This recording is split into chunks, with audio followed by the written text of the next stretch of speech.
Welcome to Before First Gear, a series where I sit down with top racers to learn how they got started, honed their skills, and some of the unique challenges they faced along the way. Every racer has a story, and I look forward to hearing it.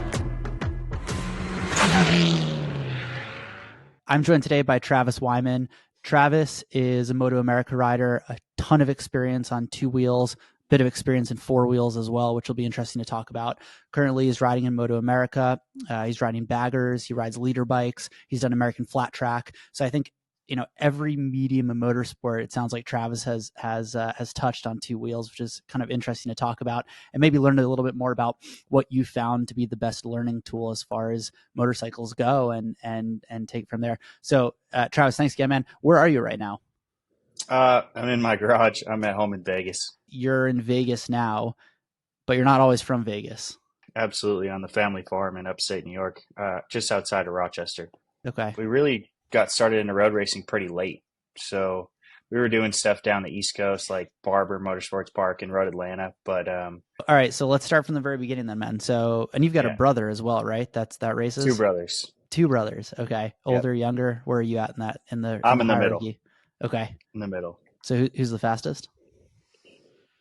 We get that question all the time. Depends on the year, depends on the classes we're racing and the bikes that we're racing. All right, right. I've beaten my older brother, and I've also gotten beat by my younger brother. So, at what point did you actually start to get competitive? Whether that was it in dirt bike racing initially? What was your first steps, and how old were you? So started riding around the age of 5. Started racing at 8 years old, and really would just kind of follow the ranks of like the amateur racing of flat track. And between the three of us, we were all, pretty good progressing up through the different classes. And we would hit the Northeast Nationals, the Southeast Nationals, and then we kind of progressed into the Grand National Championships as well in the amateur ranks. And then in 2008, there was this introduction into road racing. It was this championship called the Red Bull Rookies Cup. Sure. And I got accepted into that program, and it just kind of helped us make the leap from dirt racing into road racing as a family. How old were you, though, at that point? I was 15. All right, so 8 years old to 15 years old. So dirt bikes initially. When was the first time you actually got off a dirt bike and then onto maybe a little pocket rocket or 125 or something like that? Right around the time when that Rookies Cup announcement came out. So between 2007 and 2008. So you really you jumped right from a dirt bike into road racing without a whole lot of experience when you went into Red Bull Rookie Cup. Yeah, the Rookies Cup was wild, man. There was over 600 applicants, and over a matter of 3 days, they narrowed it down to only 23 riders. And with very little road racing experience, I was able to make that team. And by some luck of fate, it happened, and it kind of leapfrogged us as a family into the road racing side of things, and we've never looked back since. Your brothers as well were part of it? Yeah. Mm-hmm. So not in the Rookies Cup. Okay. But as soon as I made that team, we just transitioned as a family, and we started going to the local club races, road racing, and from there just all progressed up through the ranks of professional racing.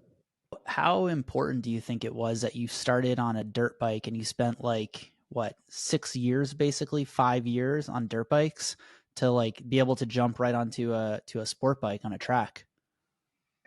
From what everyone says, is a dirt track racing background is more valuable when you move into road racing because you're more comfortable with the bike kind of sliding around and moving around underneath you. So we kind of followed the path of the Hayden brothers. Beaten his brothers, and the Haydens have made history. Nicky first, Tommy second. Chose and going from dirt track racing into road racing. So we kind of had a model in front of us to follow. And a lot of our friends that we grew up racing with were also making that shift as well. And at the time, there was a lot of money to be made in road racing, and there was more of a future going that avenue. So whereas now less so. Flat track racing was kind of on the upward swing for the last 10 years, and now it's starting to flip the other direction where road racing is becoming more popular, especially with the King of the Bagger series and the Hooligans Championship, and just more outlets for sponsors to get involved and people to pay attention to it. I think it's road racing is on an uphill battle, but moving in the right direction. You started on dirt bikes, but then you guys went into flat tracking, is what you're saying? Yeah, flat track racing. That's so at that time, that's like a pretty obscure thing to do, isn't it? I mean, Indian and Royal Enfield just came into that in the last few years of the AFT. But it's like, why did who chose flat tracking? How did that come about? It's hard to just like summarize our whole life and our upbringing in such a short time, but my grandfather started a Harley Davidson dealership outside of Rochester, New York in 62. Okay. And then my mom took it over in 89. And we grew up going to the pro flat track races, idolizing the factory Harley riders in flat track. So that was always our dream as three brothers, was to somehow make it into the wrecking crew of pro flat track. Like I mentioned at the time when we were transitioning from flat track to road racing, flat track wasn't necessarily as safe as road racing was at the time. And there wasn't really a clear path and a future with flat track. And everything was kind of gravitating towards road racing. So as a family, we made the decision, and yeah, it's been good. I think that actually sums it up pretty nicely in 60 seconds, man. When you started flat tracking, did you have to learn that actual technique, or you guys just sort of figured it out by messing around? So, I mean, we grew up on a family farm, and we had like a little dirt track that we built on the property. And, you know, between the three of us, we get pretty competitive, but there's a lot of like local flat tracking up in our area in the Northeast between, you know, New York, Pennsylvania, Ohio. And I think in that time period of us going through the amateur nationals and the grand nationals, like that decade of riders produced a lot of really talented riders. So there was a lot of competition, and a lot of people that I raced flat track with 20 years ago, I'm racing road racing with still to this day. So we kind of learned as a family and learned throughout the racing. And there wasn't really a whole lot of teaching and schooling going on at the time. But our first school that we ever went to was American Super Camp. Oh, So that's a awesome. flat track Danny school. And that Danny was, Walker, right? yes. Yeah. Ah, Years ago. very, very cool. But when we transitioned to road racing, I mean, there were schools available, but it wasn't really something that us as a family really looked into. Like we were so new into it, still trying to learn. And it's something I really wish I would have done sooner. I spent 6 years professional racing before I ever took any sort of road racing school, and that was the California Superbike School, and it changed my career for the better. That's wild. So like Red Bull Rookie Cup, Red Bull Rookies Cup. So you get on the bike, do some laps. How do you know like the racing line? How do you know what to do with your body? You know, flat track is totally different from road racing in that case. It's hard to really think about what my mindset was. I think between me and my two brothers, we were so driven and just to win and to be better and to improve that we just seeked help from our peers. And, you know, Jason DeSalvo was a really good rider at the time who kind of helped bring us up in road racing. He was from our region. Yeah. And just looking up to the people who were paving the path for us. All right. So the Red Bull Rookies Cup, can we talk about it for a second? That was a while ago, but I don't think that's around anymore, is it? No, they only did it the 1 year here in the U.S. They still do it overseas in Europe, but it was something they introduced because I think they saw that there was a big talent pool of young riders coming up, and they wanted to help kind of bridge that gap into pro racing. And it was such a cool year. I mean, I was Red Bull factory KTM rider at 16 years old, being able to travel to all the pro circuits, something I never thought would be possible. And they only did it the 1 year in the U.S., so it was a great opportunity for me. How powerful are those bikes? They were KTM RC 125, so comparable to the early on 125 Grand Prix bikes. That's super cool. I would love to try riding those because I know they've got really narrow tires on them, right? Yeah. Pretty terrifying as a teenager, but yeah, good.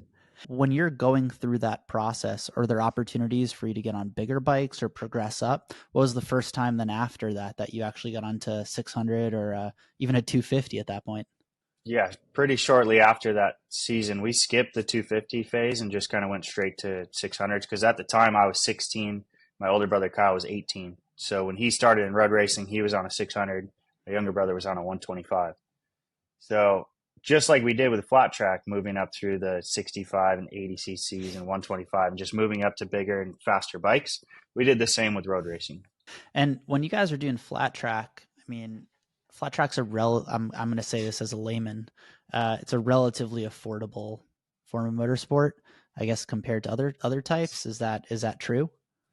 Yeah, I'd say in comparison to compete at a professional level on flat track compared to road racing, the bikes just from a starting base point are a lot cheaper. But I know that the factory Indian team and the factory Harley team at their peak in flat track were spending a lot of money in development to try and compete. So it's all kind of relative.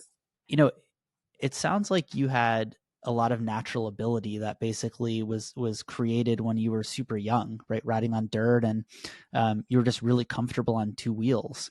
Like at what point, in the Rookies Cup, how did you place? How did you do? How was the competition? At what point did you ever feel uncomfortable? My first year road racing Rookies Cup, I was so out of my element.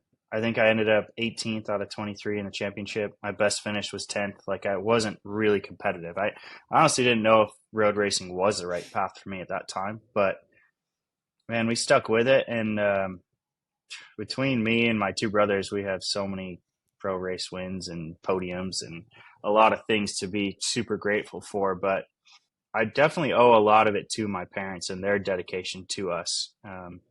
There are a lot of kids that I grew up racing with that weren't as fortunate as we were, to be able to travel to all those races every weekend and practice and test in between. So just having a good support system and having a close knit family with the two brothers, we could feed off each other. And I think that's really what attributed to our success. Even now, looking back, I've ran my own race team for the last 6 years. My older brother has done the same. That wouldn't have been possible if it wasn't for, my mom and dad, who basically devoted their whole lives to pushing us to be pro racers. Well, it looks like it's worked out so far. Red Bull Rookies Cup, though, I think that's interesting that you shot the bed a couple times there, it sounds like, and it was like I crashed a bunch. It was not good. So at what point did you become good? When would you say? I guess it was after the Rookies Cup. Yeah, I was racing 600s in Super Sport for quite a few years, and I don't think I even got my first race win until quite a few years after that. A bunch of podiums and a bunch of good finishes, and really from there, like, that's when I kind of got my start in with the California Superbike School. Like, I was like a mid-pack rider, like, had some shining moments, but also some crashes. I didn't really understand what I was doing with the motorcycle.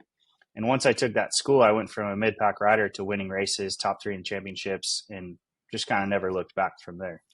What was kind of the progression that you did at Superbike School? You started and you did a 2-day camp with them, and then did private coaching. And can you talk about that a little bit? Yeah. So I really went into the school with like an open slate. Like, I had raced professionally for 6 years. I didn't know what I was getting myself into. If anything, I probably had an ego about it. Like, why am I starting as a level 1 student? Like, cause that's their progression.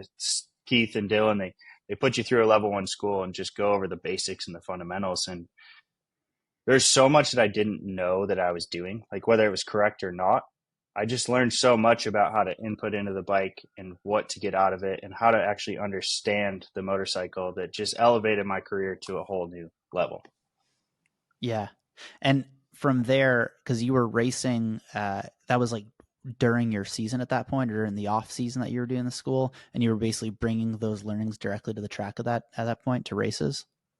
Yeah, for sure. I started with the school like in the off season, and as I progressed through that year and many years after that, I was coaching as a Superbike school instructor and then also racing. So I was able to translate a lot of what I learned and what I was teaching and continuing to learn onto the racetrack. Got it.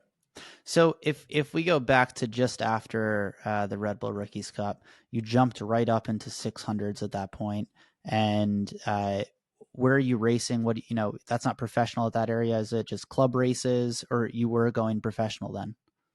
Yeah, it was professional. At that time, it was still the AMA Superbike Championship, but I was racing in the Super Sport class. Okay. And every year the classes seem to change a little bit, but I was running in like the East Coast Championship, and then it combined in with some races on the West Coast too. But it was still at the professional level, just in the 600 class. we were just doing club races in between rounds to try and stay fresh and learn and, keep improving. And are you at that point bringing sponsors to the table? I think it helps. You mentioned that your family's got a Harley dealer. What's that like from a funding standpoint?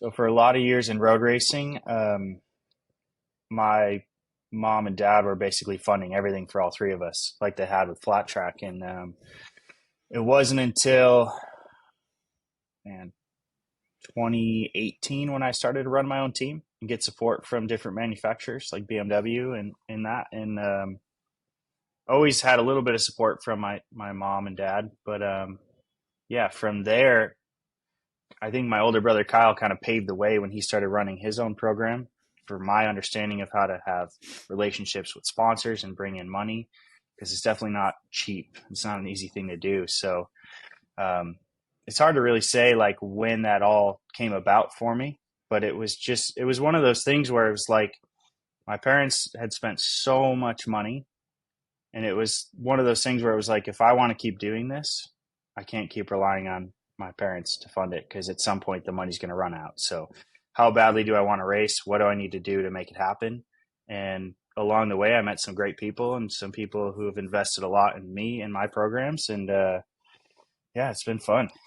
So tell me about your racing team a bit. So you started this team in 2018. What bikes are you running?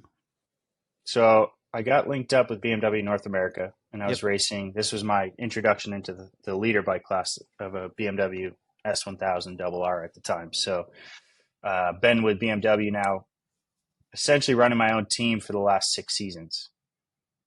And from a support standpoint, they're able, they help you out with the bikes.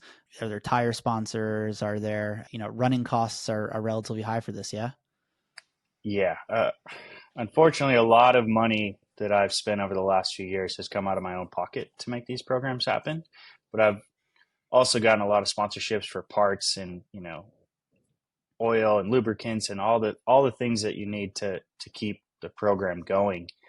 And but yeah, a lot of it has unfortunately come out of my own pocket. That's why I've found a way to work also in the motorsports world of things on the outside of racing to help fund a lot of that too.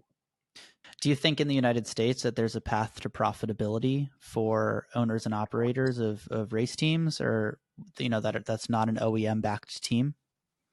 More so now than ever, yes. A smaller privateer team has an opportunity to make more money depending on the contingencies that they can bring in with partnerships, and the series is growing again. I think there's probably less paid riders in the US than other countries, but I also know, like from experience, last winter I went to race in Australia, and like in Australia there's hardly any prize money, if no prize money at all. In the British Superbike Championship, there's no prize money whatsoever. There's no real contingencies or Really? anything. So I thought the Brits would have had, it's such a big sport there. I thought they would have had more money on the table. it's a massive sport, but they get a trophy at the end of it. Do you find when you were racing in Australia or you racing in the UK, are the rider levels different there? Have you found that? So no, I'd say, at the highest level in the US, there's a handful of riders that can compete in those championships. And I would say the same for Australia, and the same. I don't really have experience racing in the UK, but in countries where people are born to either play soccer or race motorcycles, and they choose that path pretty early on, there's a bigger talent pool, I think, than there is with a country like the US where we're just spread out so far. Like to travel to a racetrack in the US, sometimes you have to travel, 5, 6, 7 hours, where in the UK, all the tracks are right close. So I can't really speak from experience in Europe that much, but I will say there's some talented riders from around the country. Let's talk flat track, AFT, and then baggers as well, because you rode how many seasons in American flat track? Well, right around when I turned 15 was when I transitioned to road racing. You couldn't really turn pro in flat track until like 15 or 16. So I only did a handful of pro AFT races because I was road racing at the time. So I just dabbled in a few just to stay fresh and do a little bit of both. But yeah, never did a complete season in AFT. What's that like, man? I've done American Super Camp before, but that's not very different. I'd like to try slide school. They have Royal Enfield launched. But I mean, what's Mhm. it like doing 100 miles per hour, kind of leaning over right next to a guy, and you're dragging your foot on a steel plate? That's got to be a hell of an experience. When you start so young, it's just second nature. But I do miss that aspect of flat tracking because it's a very, very intense, high cutthroat sport. And I mean, so is road racing at times, but it's just a different element when you're sliding the bike all the way in the corner and out of the corner too. So Do you ever have? I mean, I guess when you might not remember this either, but when you first got onto say 600s or your first leader bike, did you ever have like a sense of fear, or was anything in your head saying, maybe go hit the brakes a little bit earlier, lean it over a little bit less, or you were just going for it? of course, there's always going to be some element of fear. Um, I think over time you kind of block that out. But I think there was a whole new level of fear instilled when I jumped on a road glide for the first time and raced baggers, because that's just so unnatural, really. How stock are those bikes? I mean, they're essentially The race bikes, but they've got body, the body work on them. the frame is stock, and the Okay. bodywork's set to look like a stock bagger, but they're seriously highly modified super bikes built around a stock frame. Yeah. And you're on a Harley this coming season, you said? Yeah, so I was with the factory team for the last 3 seasons, 2.5 seasons, and things happened, and I didn't have the best year, so they let me go. And I've now signed with another team to actually race baggers and hooligans, both on Harleys. So pretty excited about that opportunity. What's the Hooligans series? So the hooligans is like more of like the naked bike platform where you have Indian Okay. and KTM and the Harley Pan America, the electric bikes, the Energicas, and a handful of others. So between the baggers and the hooligans class, I think they have the most reach right now because people can relate to those championships a lot more. As far as baggers go right now, so let's talk about the first time that you rode a bagger. You said it scared the shit out of you. Why is that? First time I rode a bagger was actually in preparation for the inaugural race before the championship actually came about. And I rode for a team called Trask Performance, great bunch of guys, and it was a turbocharged road glide.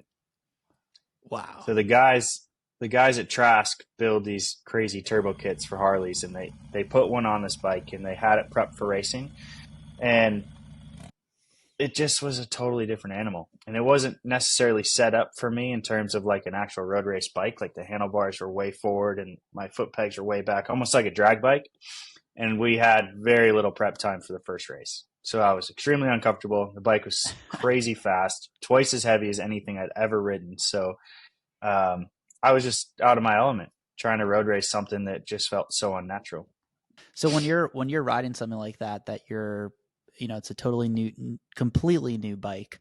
Are you kind of going back to some of the principles that they teach at Superbike school, or to the physics behind it, or what's going through your head as you're getting comfortable on this bike or not getting comfortable? No, definitely like reverting back to the basics and really just trying to establish some sort of feel from the bike. You're not going to jump on something that doesn't feel familiar and just go throw it into the corner at max lean angle. Like you really have to kind of work up to it and see what sort of feedback you're getting from the front tire and the rear tire as you go along, and just keep building that and progressing. And yeah, it was pretty crazy to go to that first like test day. We were just at a normal track day in Phoenix on this bagger, and the first couple laps I was getting passed by everybody, and then by the end of the day I was passing everybody. So it was kind of an eye-opening experience to most. And did that first race, finished fourth, did okay, and really just kind of, I didn't see a future in the baggers championship, which is crazy to say now. I kind of walked away from it, shook hands with the team, said thanks, and I just wanted to focus on my effort and my team and program. And then halfway through the season, my brother had built this relationship with the factory Harley and called me up to be his teammate, and I couldn't turn that opportunity down. That's what we always dreamed of, racing flat track. So yeah, the last 2.5 years with the factory team were great, and definitely learned a lot. And now these bikes are going nearly as fast as superbikes around a racetrack, which is wild. Wow. Yeah, that is wild. Would you say, because you've been in this sport at the highest level in the United States for whatever, a decade, probably actually longer. You said 17 years. How have you seen the people or the crowd, so both the racers and the crowds, shift over the last 2 decades almost? Like baggers, it sounds like, has actually drawn a lot of attention to the sport now. Yeah, the introduction to the Baggers Championship, I think a lot of people kind of shied away from it. They thought it was dumb. It's like I've read all the comments. People, you might as well race tractors or semi trucks, right? But a lot of those people, I feel, haven't experienced it in person. And I think just word of mouth and how exciting this new championship is has just brought so many people to the racetrack that would never be into racing. And we've heard it from a lot of people. A lot of people come for the baggers and they leave as fans of Superbike Championship. People that come for Superbike leave as fans of Baggers Championship. And you're really just kind of bridging this gap between cruiser riders and sport bike riders. And I think for the most part, people are coming together, and the crowds at these races is insane. Is it mostly American guys that are riding on in the bagger series? I'd imagine that the Europeans are like, what in the hell is this?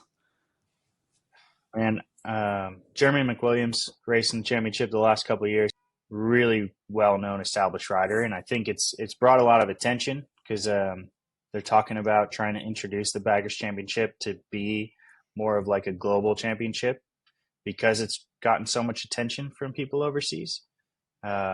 This year, I know we have another European rider, an old World Superbike rider, coming over to race with us. And I think a lot of people would love the opportunity to do it because of the fan base and the potential to make money and the involvement from the factories. And it's not so much as like a gimmick sort of series anymore. It's like a true professional racing championship. What's next for you? You've got this season coming up, but as you set your sights in the future, do you want to expand your team and your ownership of that? Do you want to convert that into more of a business? You know, when I moved to Vegas, I got involved with like the teaching side of things on 4 wheels and 2 wheels, and I've had the opportunity to work at so many different driving schools and just involve myself in motorsports at a bigger realm than just a motorcycle racer. Like I see a future more in the teaching side of things, bringing kids up. I don't know, unless things really change in the next decade as far as you know, the amount of monetary value in running a race team.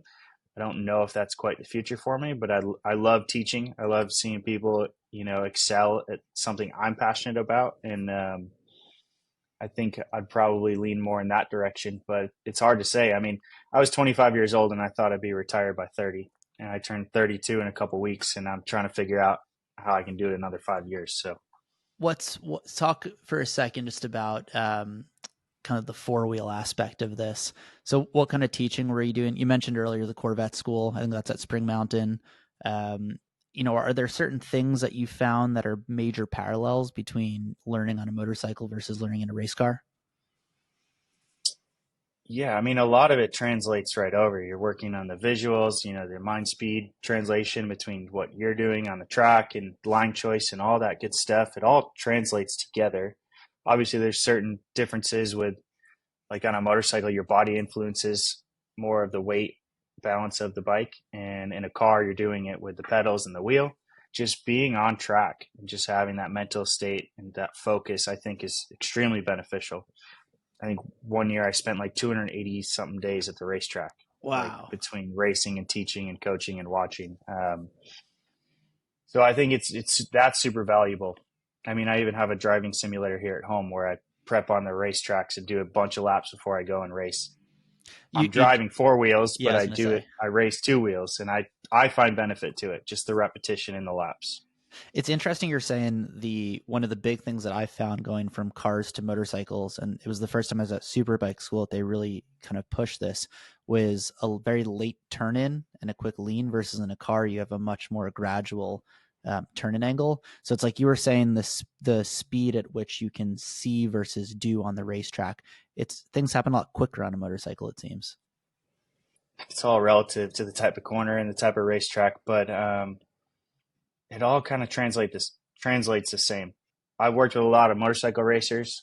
You get them in a car and they're really, really, you know, they excel really quickly in a vehicle because it's very similar. Obviously, there's nuances to driving a car on track, where I found it's harder to coach someone who's raced cars and get them on a motorcycle. But a lot of the same a lot of the aspects of navigating around a racetrack are the same, whether you're in a car, a Ferrari, or a superbike, or a bagger. A lot of it, is similar.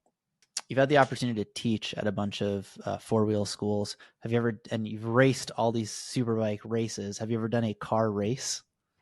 I raced a sprint car once and I raced a Legends car once and was pretty successful at both.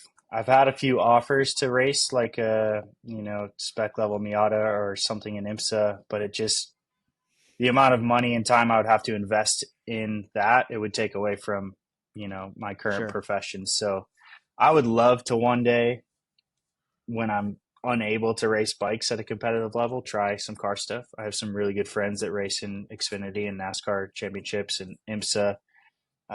Maybe one day. I wonder how much there's a parallel between like a Legends car and a dirt track and flat tracking on a dirt. It's almost like a quarter of the speed at that point. It's for you it'd be nothing. I feel like.